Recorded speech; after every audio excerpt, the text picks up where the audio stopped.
que ha sido convocada para analizar un poquito las elecciones del día de ayer. ¿Cómo te va, Georgina? Un gusto verdaderamente que estás con nosotros ¿Cómo aquí en... estás, Pedro? Gracias por la Bien. invitación siempre. Bueno, yo lo dije al inicio del programa, un triunfo contundente, yo no la vi venir.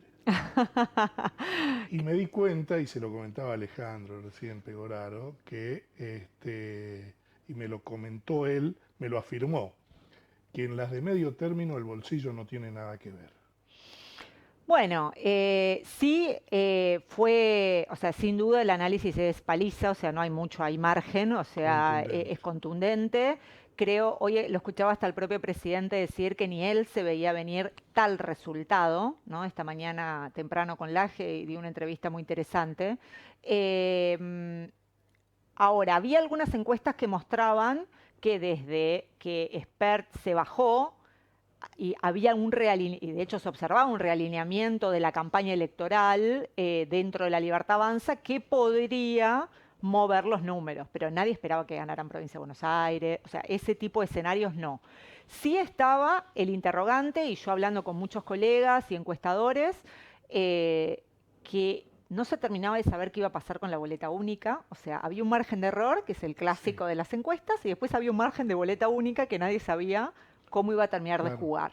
Y hay dos o tres jurisdicciones en donde creo que se empezó a notar. ¿Por qué? Porque la boleta única te mide el aparato. O sea, básicamente, o Sí, sea, sí, ese es el valor, si uno quiere, desde el punto de vista de un análisis más político. Más allá después podemos charlar sobre la transparencia, sobre un montón de elementos, pero desde el punto de vista del armado político, cómo influye el diseño institucional en lo que termina ocurriendo después adentro del cuarto totalmente. oscuro, ¿no? Pero sí creo que nos encontramos con un gobierno que lo habíamos hablado acá, creo que justo después de las elecciones de la provincia de Buenos Así Aires, es. que fuimos en ese momento críticos del gobierno nacional, por supuesto, de la performance, y augurando que el peronismo parecía estar encontrando un motivo para movilizar a las bases y para quizás llegar a un resultado más interesante en octubre. Pero yo recuerdo que antes de irme yo te dije, no, igual no demos por muerto a nadie No. porque el gobierno nacional tiene una capacidad de supervivencia y de encontrar y de creatividad a la hora de salir de ciertos bretes donde entra en general solo. Vos sabés, Georgina, que desde anoche escucho análisis o leo y le otorgan un grado, desde mi punto de vista, viste que el libertario es grandilocuente, ¿no? Cada vez que habla. Y le otorgan un grado de este, a favor muy grande de Karina. Y yo creo, Karina Milei, y yo creo que el artífice de esto fue Santiago Caputo. Yo coincido con vos, sobre todo porque yo creo que hay distintos momentos. Esta fue una campaña corta, pero que pareció que fue eterna, ¿no? En Sí, algún punto, por todo lo que pasó dentro de la campaña. Creo que, si bien Karina hace un armado, que es el que de alguna manera también los mete en el brete, o sea, ¿no? Es un armado en donde muchas cosas no eran entendibles en términos de cómo ibas a hacer campaña con gente ignota, digamos, ¿no? claro. Sin exponer al presidente a la primera línea de la campaña, quiero decir, ¿no? Pasa ¿Cómo, lo de Spert, cómo hacer campaña únicamente con la marca? absolutamente, y que es un riesgo, digo, ¿no? Es porque si te sale mal, no tenés fusibles, es el presidente el que recibe todas las balas. Acá no podés echarle la culpa a nadie más. Entonces, lo que pasaba, lo de Spert termina de ser un catalizador de un cambio adentro, en donde Santiago Caputo entra de vuelta a escena. Yo creo que el valor de Karina Milei quizás en este momento, cuando volvió Santiago Caputo, fue en deponer armas y en dejar ser, que no es poco, ¿Qué digamos, te parece? en ese gabinete. Entonces yo creo que quizás ese reconocimiento a Karina Milei, que va a existir siempre porque es Karina Milei, es como, es la, es como es la hermana, es la artífice de que el presidente sea presidente, es su sostén desde un montón de lugares, o sea, no podemos relegar esa figura nunca. Ahora, me parece que ha habido quizás hay un baño de humildad en donde se dice, bueno, está bien, no tengo que ser yo sola, acá hay otros jugadores y creo que Santiago Caputo demostró por qué el valor que tiene Sí, adentro de sí, ese sí. gabinete, ¿no? Que no es el de la gestión, ¿no? No, no, Me no, parece que no, eso va a bajar un poquito porque hay roles que son para las sombras. efectivamente. Cuando los pones en la luz, Sí. y el mejor ejemplo en la política argentina es Alberto Fernández, que era una Creo, persona que trabajaba, hubo uno antes que Alberto, bueno, que hablan era que del Cotino Cotinociglia. Siglia, El exacto. Coti era un armador, Claro, un tipo que manejaba toda la política de claro, Raúl Alfonsín. claro. Nunca tuvo un cargo. Cuando lo metieron a ministro, y ahí Sí, y me parece que ahí se diluyó. vamos a ver qué hacen con. Yo creo que ahora habrá bajado un poco esa presión que había sobre algún sector del gobierno, Guillermo Francos, ¿no? De que él asuma formalmente y con Sí, mayor sí, un visibilidad cargo. un cargo. Y la verdad es que yo creo que al gobierno le sirve donde está Santiago Caputo, con este perfil, no, no tenés que quemar a todos, todo el gabinete o todas las figuras de tu entorno, pero lo que sí se observó con la entrada de Santiago Caputo es un orden de mensaje, un orden de campaña electoral, de dónde tenía que estar el Un presidente, mensaje. cómo. No, y aparte hubo, por primera vez, o sea, uno miraba las redes sociales, por ejemplo, de todas las oficiales de la Libertad Avanza en las distintas provincias, la coordinación. O sea, en una campaña electoral la disciplina es clave. Fundamental. Y incluso un espacio político como la Libertad Avanza, que parece caótico en términos comunicacionales, ¿no? Es un caos orquestado, ¿no? O sea, parece un caos, pero no es un caos. O sea, está todo quirúrgicamente pensado. El presidente llegó a Chaco.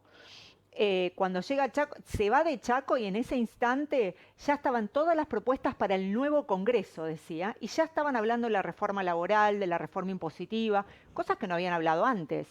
Y lo que se notó, y esto sí me parece que ayudó mucho a la Libertad Avanza, es esta narrativa de rumbo que no dio nadie más.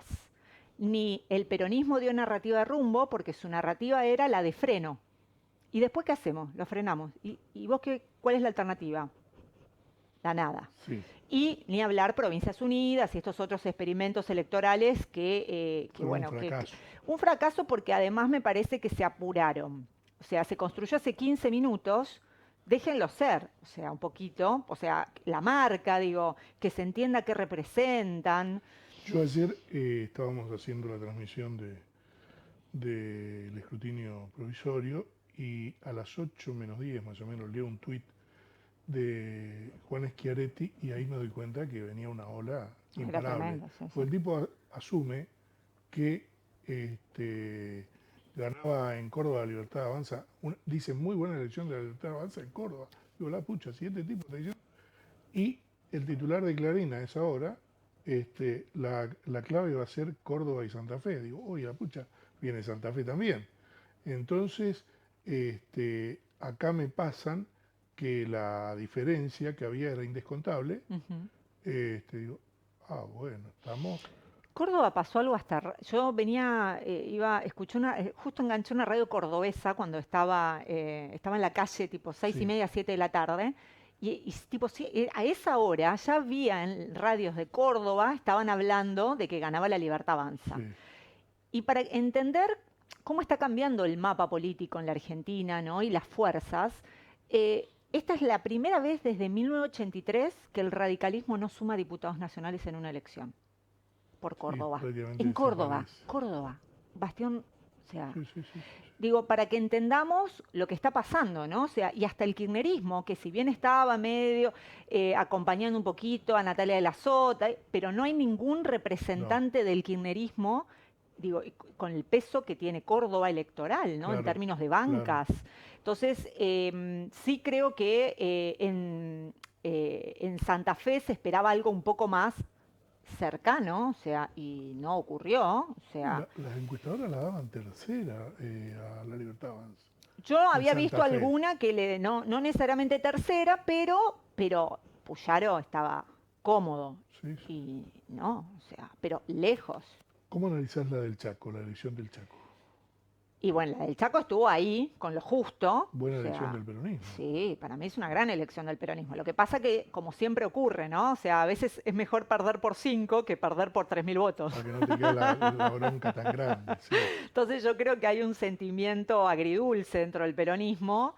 Pero, a ver, yo creo que, y esto lo hablamos, me parece, en su momento en mayo, el peronismo tiene problemas grandes, o sea, con estos armados de unidad electoral medio pegado con Sintescoch, porque están pegados con Yo Sintescoch, lo o escribí sea, antes, 4 agrupaciones, de las 10, 4. De las 10 que se presentaban en Chaco, eran desprendimiento del Frente Peronista. bueno, pero si vos contás incluso, o sea, fue una elección súper polarizada, ¿no? Entonces, esto hay que reconocer que realmente fue la narrativa esta de Milei sí, Milei no, kirchnerismo sí, kirchnerismo no, es lo que traccionó a nivel nacional esta Sí, polarización. sí, Yo veía encuestas que mostraban una polarización, pero en los últimos 10 días fue más fuerte todavía, cómo ese voto todavía que estaba sin definirse indeciso. terminó yendo por esos polos, ¿no? ¿Qué quiero decir? El miedo fue más fuerte que la necesidad del castigo. Y las elecciones de medio término son elecciones plebiscitarias, por eso ganó Milei. Y no hay otra manera de interpretarlo. Y también ganó Esdero, de alguna manera, Sí, ¿sí? sí. Porque logró meter a su senadora. Y digo, y no es menor, ¿sí? O sea, después podemos evaluar si salvó justito y seguramente ahí él tiene Menos de un algo. punto. Claro, menos un punto. Y por eso están diciendo que se lo van a ir a pelear en el conteo definitivo, ¿no? O sea, está bien, yo iría hasta el último, de última decir me ganaste por 100 votos, no sé, o sea, pero me parece que Sí, sí. tiene que ver con la dignidad del espacio y me parece lógico, ¿no? Pero todos sabían que en diputados el escenario estaba cerrado, eran 2 y 2, ahí no había nada que discutir. Ahora, me parece que dejan un lugar incómodo al peronismo de cara al 27, y este fue lo que hablamos en mayo. Sí. Cuando tenés un Capitanich que logra conservar un potencial electoral tan alto, ¿quién va? O sea, ¿cómo construís un liderazgo para el 27 que no sea Capitanich? ¿Quién va a llegar? Sí, yo creo que va a ser un intendente. Está bien, pero ¿va a llegar a esta potencia electoral? ¿O llegado el momento va a terminar siendo Coqui igual porque es el único que puede No, asegurar que no, no, estén no. todos juntos? Yo creo que Coqui ya cumplió lo hablamos esto con él, incluso su etapa de Sí, gobernador provincial, de candidato. Es el único que fue 3 veces gobernador de la provincia. Creo que él hasta aquí llegó como candidato a gobernador, no. Además, hay un hecho, vos tal vez lo conocés porque lo habrás leído, pero Jorge Capitanich se hace conocido a partir del año 2001 siendo senador nacional. sí, claro. Él es jefe de gabinete de Duhalde, siendo senador nacional muy joven. Ujú. ¿Eh? Y ahí construye su liderazgo político, primero a nivel nacional. Sí, sí, sí.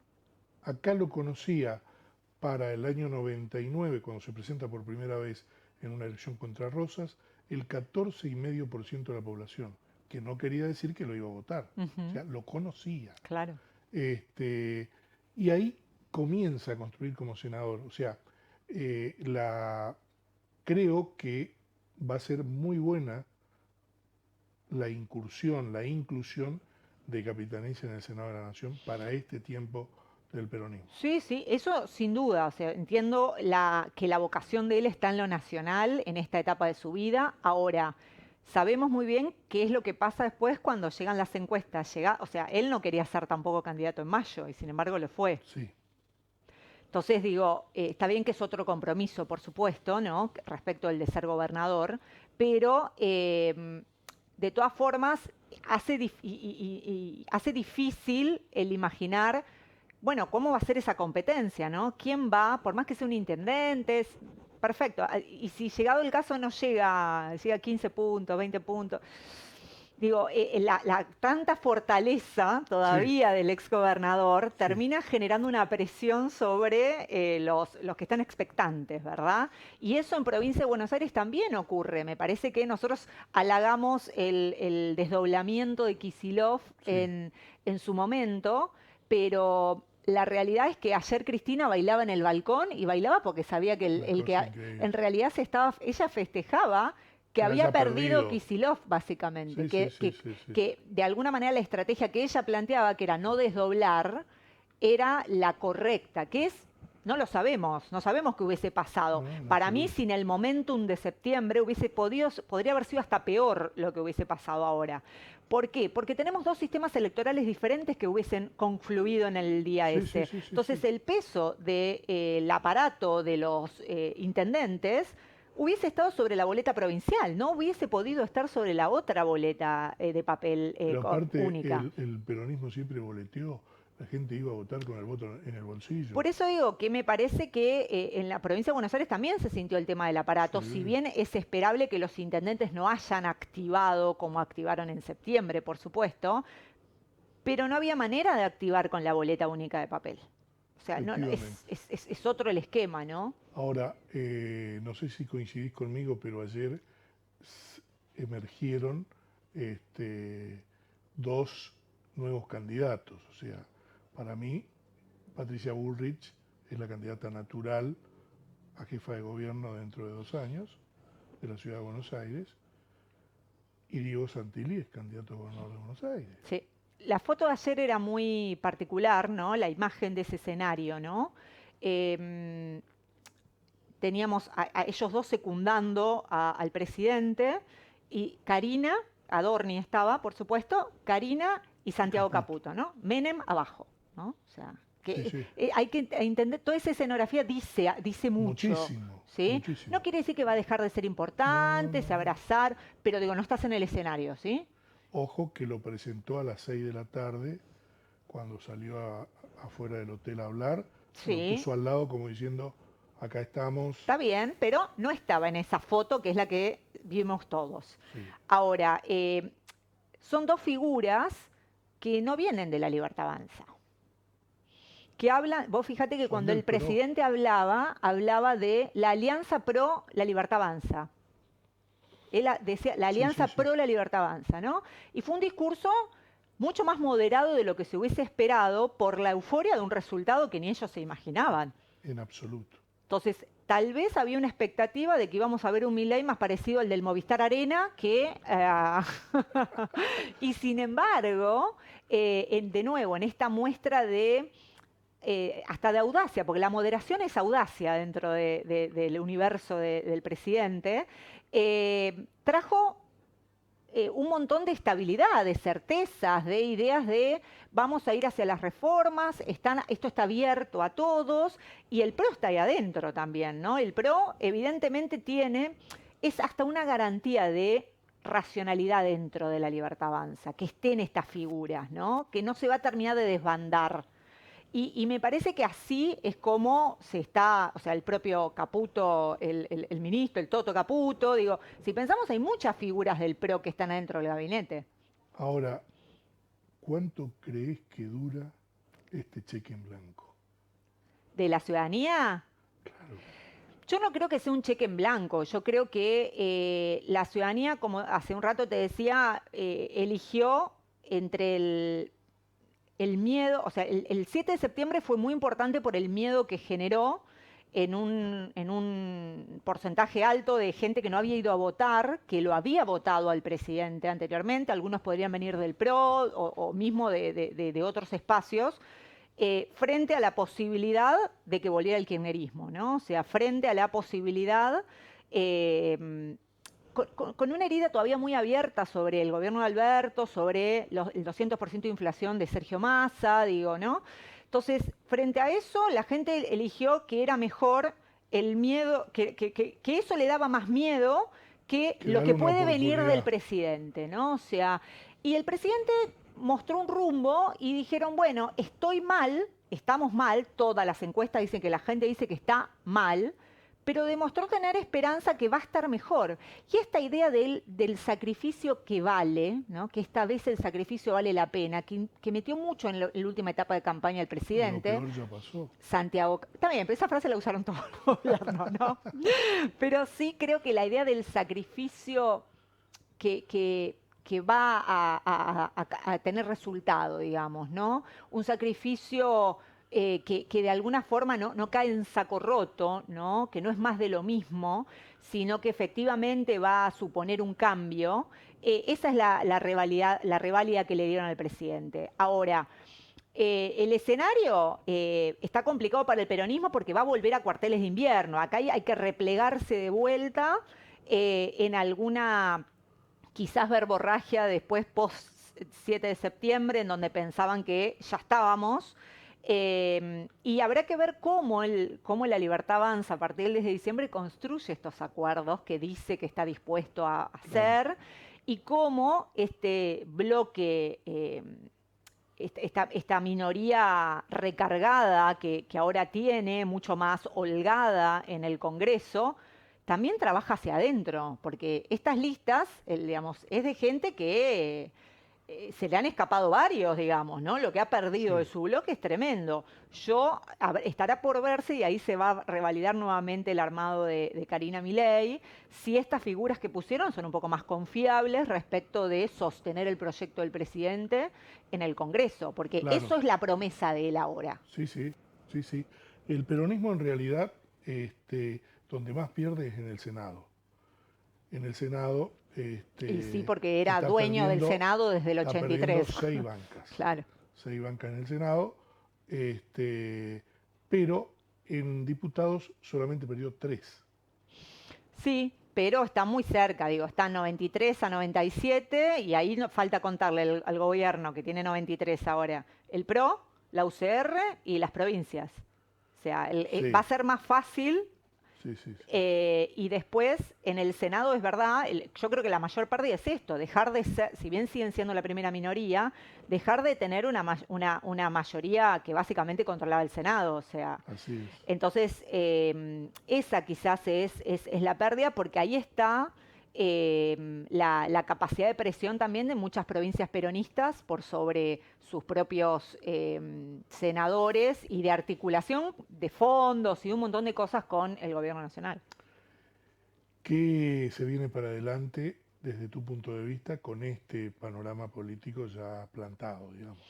Bueno, por un lado, creo que, como decíamos recién, habrá que ver cómo este modelo más dialoguista del gobierno nacional se cristaliza.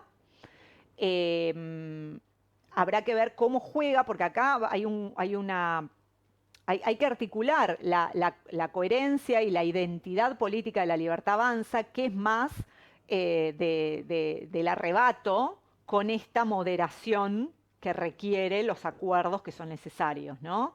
Hay que ver cómo equilibran estas dos cosas para no desdibujarse y no formar parte de la casta al final, ¿no? O Claro, sea, no se tiene que notar de alguna manera, sí, ¿no? sí. Y ahí está el equilibrio, creo que el presidente ganó aire.